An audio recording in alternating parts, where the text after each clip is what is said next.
السلام عليكم ورحمة الله وبركاته. الفاتحة. أعوذ بالله من الشيطان الرجيم. بسم الله الرحمن الرحيم. الحمد لله رب العالمين الرحمن الرحيم مالك يوم الدين إياك نعبد وإياك نستعين اهدنا الصراط المستقيم صراط الذين أنعمت عليهم غير المغضوب عليهم ولا الضالين آمين.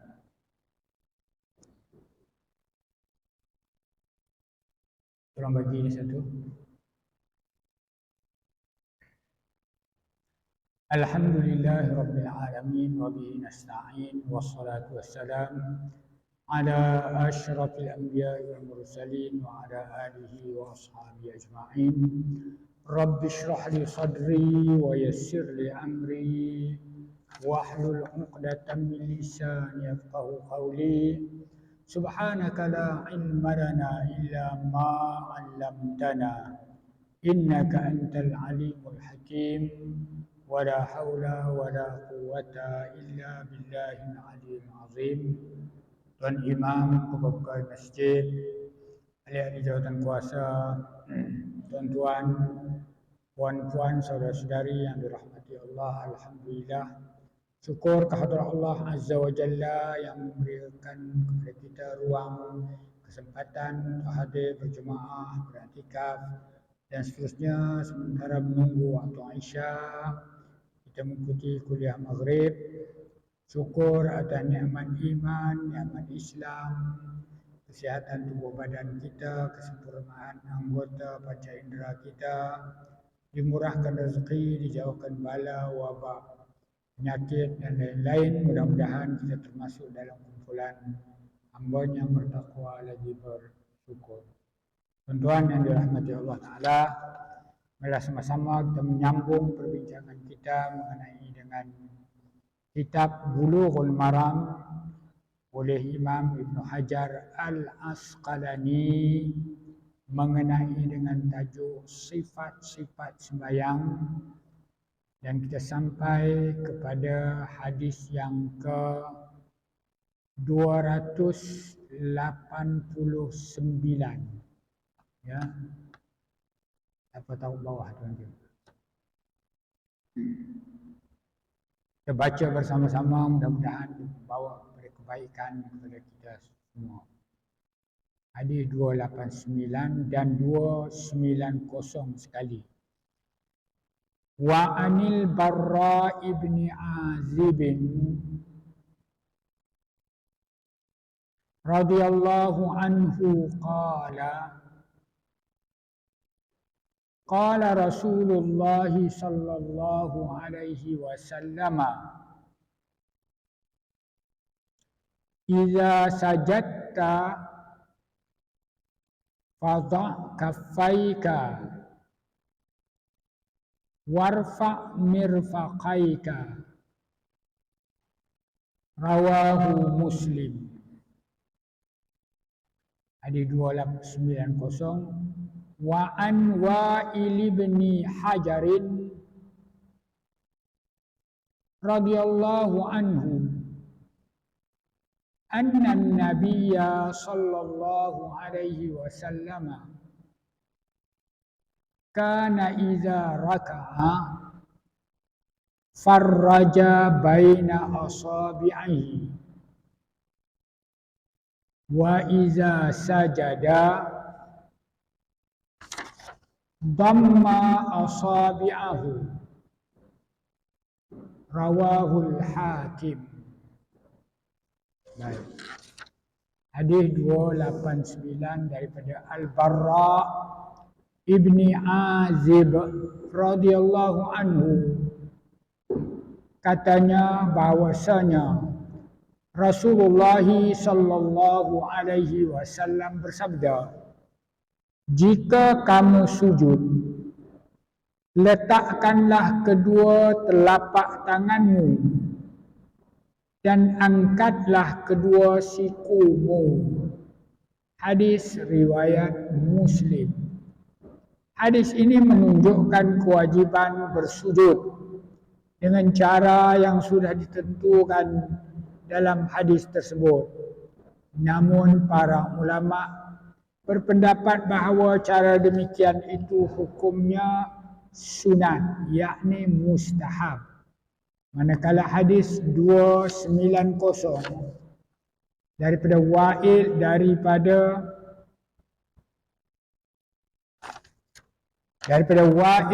bin Hujr radhiyallahu anhu kata, sesungguhnya Nabi SAW jika rukuk merenggangkan jari-jarinya dan jika sujud merapatkannya. Hadis riwayat Muslim. Hadis ini menerangkan cara melakukan rukuk dan sujud. Adapun hikmah merapatkan jari di waktu sujud agar jari itu dapat menghadap ke kiblat. Tuan-tuan yang dirahmati Allah Subhanahu wa taala. Hadis 289 daripada Al-Barra bin Azib, daripada merupakan orang Ansar, ya.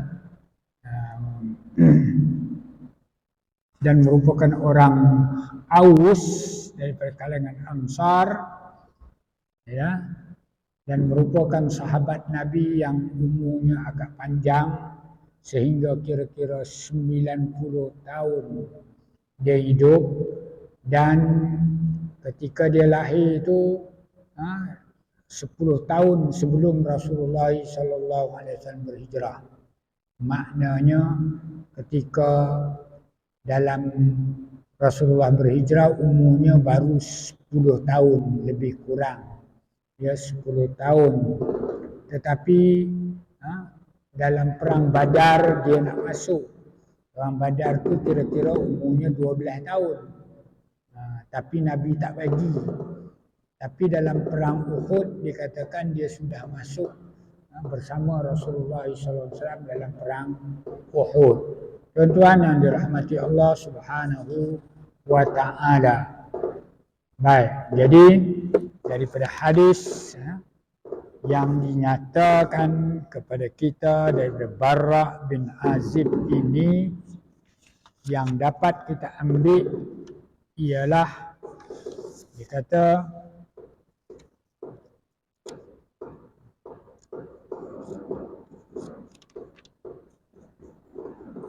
pertama, ya, bahawasanya dia kata wajib kepada orang yang sembahyang, ya, wajib kepada orang yang sembahyang meletakkan kedua tapak tangannya ke atas tanah.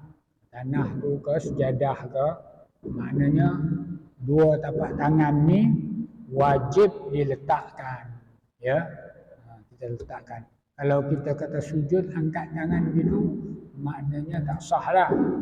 Sebab dia merupakan anggota wudu, anggota sujud yang 7 yang disebutkan dalam hadis yang lalu. Ya, jadi wajib. Bahkan dia kata hadis ini dia kata menguatkan lagi bahawa dia kata maksud dua tangan itu, ya, anggota sujud dua tangan itu ialah dua tapak tangan. Anggota sujud tu, ya, dua tapak tangan. Maka kita kena letakkan di atas tanah atau sejadah atau bumi. Tapi kalau dia pakai kalau dia pakai sarung tangan pun sembahyang tu sah lagi. Ya dah, sembahyang tu sah. Yang wajib tu dahi dia. Dahinya wajib dibuka. Baik. Dan telah disebutkan bahawa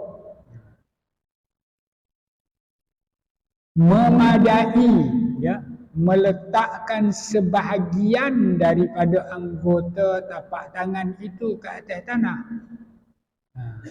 Tetapi yang afdalnya ialah meletakkan telapak tangan itu dan diarahkan ke arah kiblat.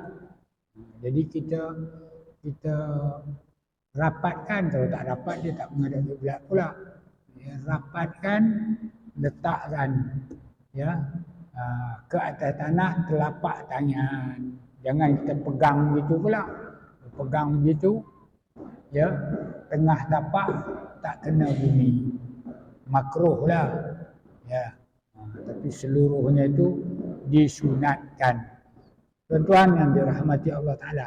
Hadis, kedua-dua hadis ini juga menerangkan kepada kita bahawa sunat, dia kata, mengangkat kedua-dua bau ni. Bau angkat ya. Tangan ke sini. Ya. Daripada tanah. Jadi janganlah tangan sini pula dia letak gitu pula. Ya. Itu dikatakan dilarang, makruh. Kerana dia menyamai dengan binatang lah. Binatang seperti anjing. Ya. Yang letak tangan dia gitu. Jadi kita disuruh angkat, buka. Ya. Kerana kita dalam sembahyang dan menghadap Allah Azza wa Jalla, yang juga menggambarkan kata kekuatan, kecergasan dan juga kita punya keinginan yang sungguh-sungguh tumpuan kita ketika beribadat. Itu dia. Tapi kalau letak tangan labuh ke bawah tu macam malas aja. Tak cergas untuk melakukan ibadat. Baik.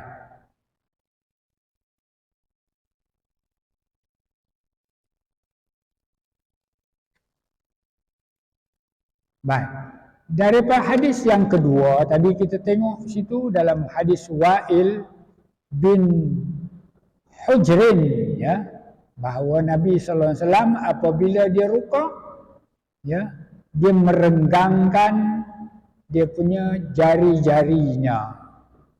Bila dia sujud, dia rapat-rapatkan. Jadi menunjukkan bahawa dia kata sunat, ya, kata merenggangkan, letakkan tangan kita ni di lutut, ya, letak di lutut dan direnggangkan tangan kita tu, ya. Kita pegang lutut tu, renggang, bukanlah rapat. Tapi kalau dia rapat pun sah juga. Tak jadi masalah. Salah pun. Tapi sunnah Nabi sallallahu alaihi wasallam. Ya. Baik. Itu ketika rukuk. Mengapa dia kata? Supaya dengan melakukan sedemikian mudah untuk meratakan ke belakang dia tadi. Belakang tu hendaklah diratakan. Jadi cara renggangkan tu pegangannya lebih kuat, lebih mantap, dan belakang dapat diratakan dengan baik. Itu antara hikmahnya. Manakala sujud tadi disuruh merapatkannya ialah supaya jari-jari itu juga menghadap ke arah kiblat. Ya, menghadap ke arah kiblat. Tuan-tuan yang dirahmati Allah Subhanahu wa taala. Tetapi bagi orang perempuan, saya sebut, ya, bagi kaum perempuan yang menunaikan salat, maka dia kata mereka hendaklah merapatkan dia punya siku tangan tadi, lainnya, dan tidak direnggangkan. Jadi dia rapat gitu, ya. Itu bagi perempuan, ya. Kerana diriwayatkan dalam satu hadis daripada Yazid bin Abi Habib bahawa Nabi SAW pernah lalu di hadapan dua orang perempuan yang sedang menunaikan solat. Lalu Nabi bersabda, apabila kamu berdua sujud, dia kata, maka rapatkanlah ya tangan ni tadi, siku ni, ya. Kerana Nabi kata, fa innal mar'ata fi zalika laysat karrajul. Kerana perempuan dalam perkara tersebut bukannya seperti lelaki. Tuan-tuan yang dirahmati Allah Subhanahu wa taala. Daripada hadis ini juga dinyatakan dalam huraiannya disebut, dia kata wa ammas sujudu ya fa aksiru fihi minad du'a fa qumna ayyustajaba lakum ya, dan adapun sujud itu maka banyakkanlah padanya daripada doa ya, semoga dia diperkenankan oleh Allah Azza wa Jalla ya. Aqrabu ma yakunul abdu min rabbih wa huwa sajidun. Sehampir-hampir seorang itu dengan Tuhannya, hamba itu dengan Tuhannya ialah ketika ia sujud ya. Dan itu dalam riwayat Muslim. Dan perintah dia kata, suruhan, galakkan membanyakkan doa ketika sujud. Itu dia kata merupakan gesaan ya, saranan supaya memohon hajat kita kepada Allah Azza wa Jalla ketika kita sedang quba, yakni merendah diri kepada Allah Azza wa Jalla serendah-rendahnya. Baik. Timbul persoalan, dia kata, adakah panjang sujud atau panjang berdiri qiyam yang dituntut dan disuruh, mana lebih afdal? Contohnya ketika berdiri baca Fatihah, baca surah, boleh baca panjang-panjang. Mana afdal? Dia kata antara berdiri lama-lama dengan sujud lama-lama. Tapi kalau sembahyang berjemaah tu imam janganlah lama-lama dua-dua tu. Kalau dia seorang-seorang dianjurkan, maka dikatakan kedua-duanya serupa saja ya. Serupa, annahuma sawaun, kerana ketika qiyam berdiri itu adalah afdal kepadanya membaca ya, banyakkan bacaan ayat surah-surah, ayat ya. Dan ketika sujud itu ya, Nabi SAW dia kalau dia memanjangkan berdiri, dia juga memanjangkan sujud. Kalau dia singkat dia punya berdiri, pendek ayatnya, sujudnya pun pendek juga. Tu Nabi punya selaras, dia kata. Kana an-nabiyyu iza aqala al-qiyama aqala ar-ruku'a was-sujud. Selaras. Qiyam, rukuk dan sujud. Ya, rukuk, sujud, qiyam seimbang. Ada setengah orang kita, ya tak? Dia punya sujud tu terlalu lama, 61 rakaat terakhir tu sampai letih para makmum. Ha, taklah disuruh macam tu. Ya dah. Pasal dia jadi tok imam. Kalau dia jadi seorang-seorang tak apa. Jadi tok imam kalau berat sangat makmum jadi susah. Ya. Nabi SAW, iza amma ahadukum falyukhaffif. Apabila kamu menjadi mengimamkan solat, maka hendaklah kamu meringankan. Tapi ringan-ringan pun Nabi dia adalah keseimbangan. Ya tak? Jadi tidaklah sujud terlalu lama, rukuk pendek, qiyam pendek. Tapi kalau Nabi dibaca panjang, ya, dia rukuk pun agak lama lah. Dan dia sujud pun agak lama juga. Ya. Wa iza khaffafal qiyam khaffafar ruku'a wassujud. Apabila baginda meringankan berdiri singkat, maka baginda juga meningkatkan rukuk dan sujud. Tuan-tuan, saudara-saudara yang dirahmati Allah Subhanahu wa taala, itulah yang kita dapat daripada hadis 289 290. Dan mari kita lihat pula hadis yang ke-291 dan kita baca bersama-sama. Wa an Aisyah radhiyallahu anha qalat,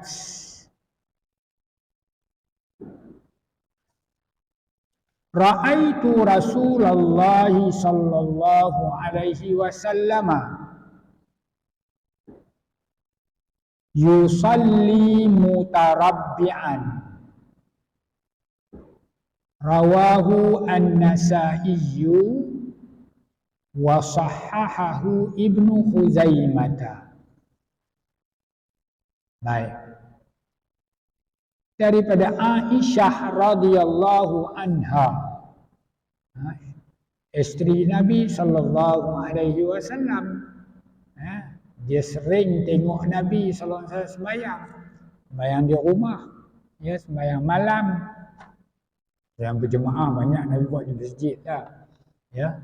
Nabi daripada Aisyah radhiyallahu anha, ia berkata, aku melihat Rasulullah sallallahu alaihi wasallam salat dengan duduk bersila. Ni hadis ni, ya. Hadis riwayat Nasa'i dan disahkan oleh Ibnu Khuzaimah, kata Nabi sembahyang duduk bersila. Tak pernah kita dengar pula orang sembahyang sila. Ya, hadis riwayat Nasa'i disahkan oleh Ibnu Khuzaimah. Dia kata hadis ini menerangkan cara duduk orang sakit. Cara duduk orang sakit ketika melakukan salat, kerana hadis ini menerangkan sifat salat Rasulullah sallallahu alaihi wasallam di waktu beliau jatuh sakit, jatuh daripada kudanya. Ya.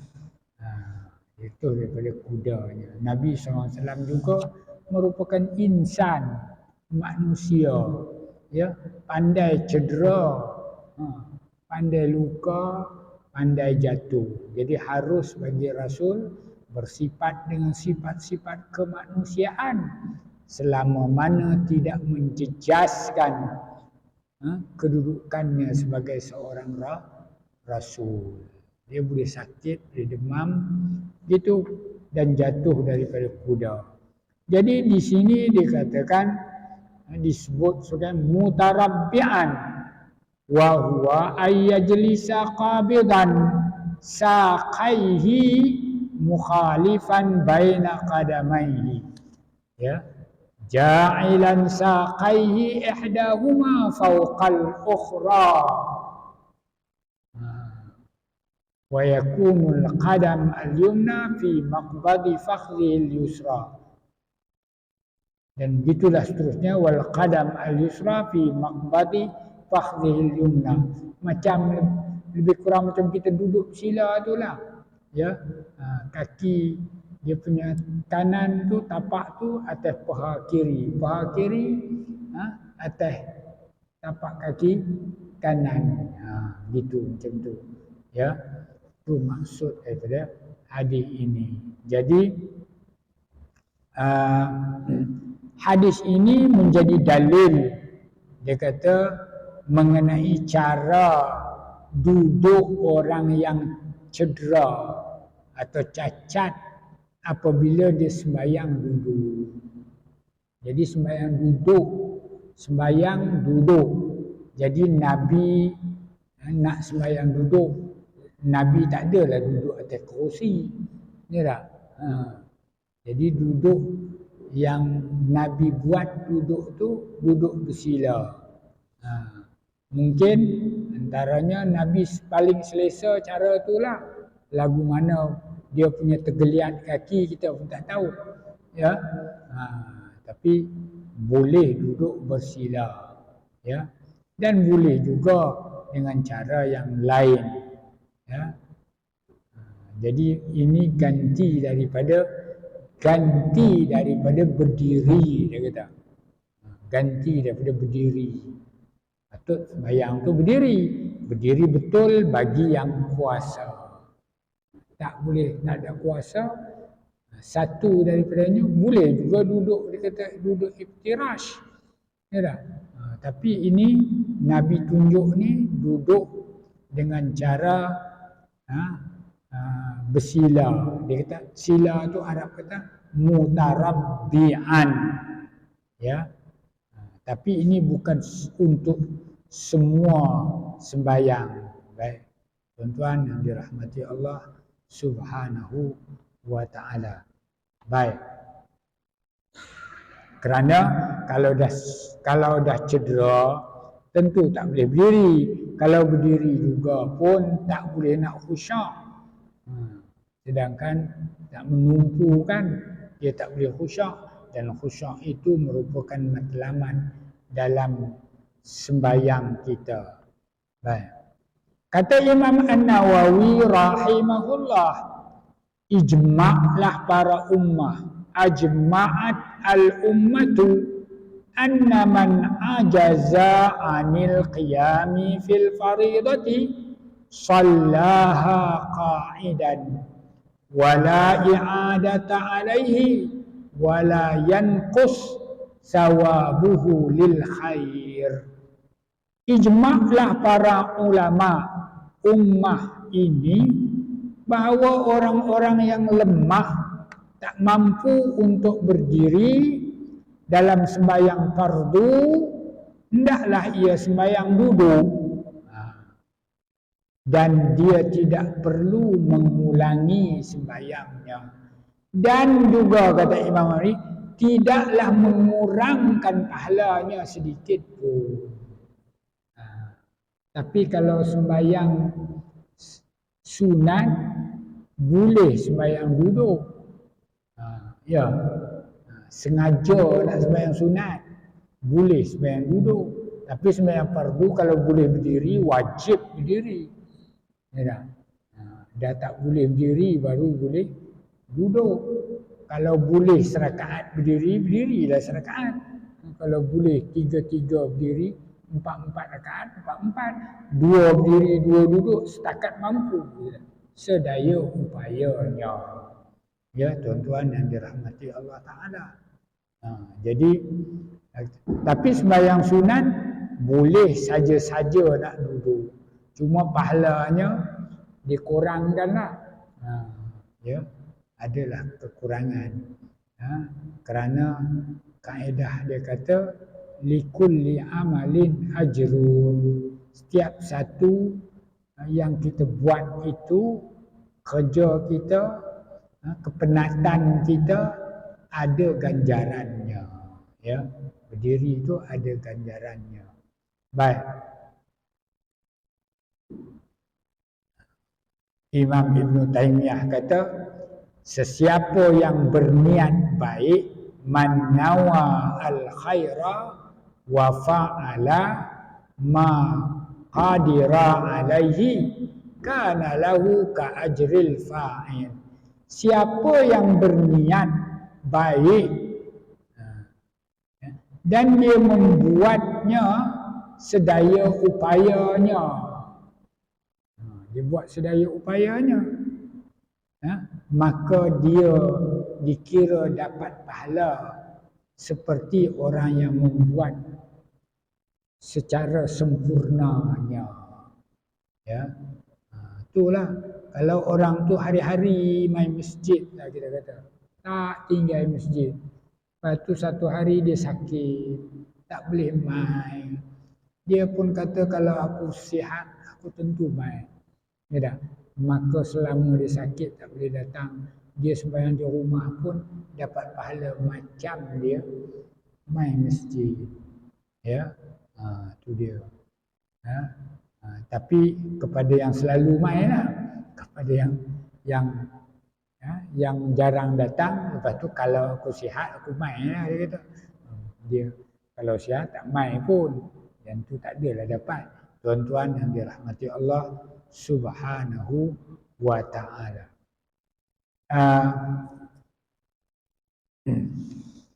Hadis yang ke 292, ya. Ya, kita baca bersama-sama. Wa an Ibni Abbasin radhiyallahu anhuma anna an-nabiyya sallallahu alaihi wasallam kana yaqulu baina as-sajdataini Allahumma ighfirli warhamni wahdini wa'afini warzuqni. Rawahul arba'atu illa an-Nasa'iyu wal lafzu li Abi Dawud wa sahhahahu al-Hakim. Rawahul arba'ah ni maknanya ulama-ulama hadis tu ada semua kecuali Bukhari, kecuali Muslim dan kecuali Ahmad ibnu Hanbal. Tak ada, ya. Ada pun Tirmizi, ada Nasa'i, ada, ya. Abu Dawud ada, ya. Ibnu Majah pun ada, tuan-tuan. Kemudian itu maksud daripadanya. Baik.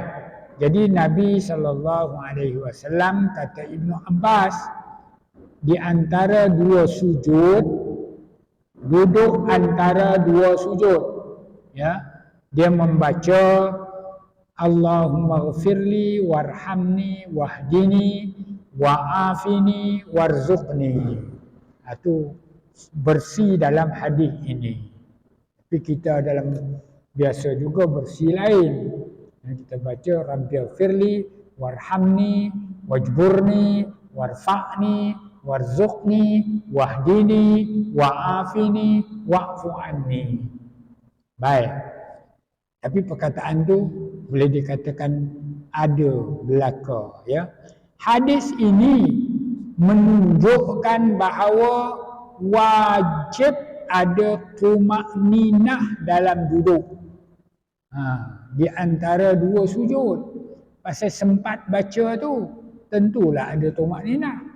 Tapi kalau dia tak mau baca pun, hukumnya harus. Ya tak? Dia tak baca apa-apa. Sebab sunat dia baca tu. Tapi kalau dia tak baca apa-apa, dia duduk tu lama mana? Hendaklah sekurang-kurang sekadar tumakninah, ya. Tumakninah menyebut subhanallah. Jadi ini sudah mengandungi tumakninah. Maka tumakninah itu hukumnya wajib, ya. Dan disyariatkan, dianjurkan berdoa ketika duduk itu, ya. Dan dia kata mazhab yang imam-imam, dia kata satu mazhab Hanafi kata, dia kata tidak sunat berdoa di antara dua sujud. Mazhab Hanafi kata tak disunatkan baca. Ya. Cuma harus baca. Dan kata mereka lagi, yang riwayat kata Nabi baca tu ialah sembayang sunat. Pasal Aisyah tengok, ya tak? Orang sembahyang fardu, Nabi sembahyang di masjid ya. Aisyah tengok sembahyang sunat ataupun mungkin sembahyang witir, kata Imam Hanafi. Tetapi kata Imam Maliki, Imam Syafi'i dan Imam Ahmad Ibn Hanbal sunat baca yang ni. Tu. Ya, mereka tak kata yang ni untuk sembahyang sunat, tapi juga untuk sembahyang fardu. Ya. Jadi bahkan kata mazhab Hanbali, Imam Ahmad Ibn Hanbal kata Rabbighfirli. Menyebut Rabbighfirli itu wajib sekali. Wajib dia kata sekali sebut. Ya. Dan sempurna 3 kali. Sebaiknya 3 kali. Lebih daripada itu boleh lebih. Dia kata hukumnya sunat. Ya, sunat. Dan mazhab Maliki, Syafi'i dan Hanbali itu dia pakai yang ni, Rabbighfirli warhamni wajburni warzuqni wahdini wa'afini. Tambah lagi wa'fu anni. Itu ya yang bersih dalam mazhab Maliki, Syafi'i dan Hanbali. Tuan-tuan yang dirahmati Allah Ta'ala. Jadi sangat besar. Rabbighfirli minta ampun, warhamni minta rahmat, ya, wajburni minta ditampung, ditutup kita punya aib, kelemahan, kekurangan kita. Warzuqni minta rezeki, wahdini minta hidayat, wa'afini minta afiat dan juga kesihatan tubuh badan. Tuan-tuan, amat besar, merupakan doa, ya. Doa yang patut kita baca dan merangkumi banyak aspek dalam doa tersebut. Tuan-tuan yang dirahmati Allah Subhanahu wa Ta'ala, tak sempat nak habiskan, insya-Allah kita sambung pada masa yang akan datang. Yang betul itu daripada Allah Ta'ala jua, yang mana salah itu saya sendiri. Saya mohon ribuan ampun dan maaf. Wallahu ta'ala a'lam. Allahumma a'inna ala zikrika wa syukrika wa husni ibadatik. Allahumma ja'alna ma'al ladzina an'amta 'alaihim minan nabiyyin was-siddiqin wasyuhada' was-salihin. Wa sallallahu ala Muhammadin wa ala alihi wa sahbihi wa sallam. Walhamdulillahi rabbil alamin. Wassalamualaikum warahmatullahi wabarakatuh.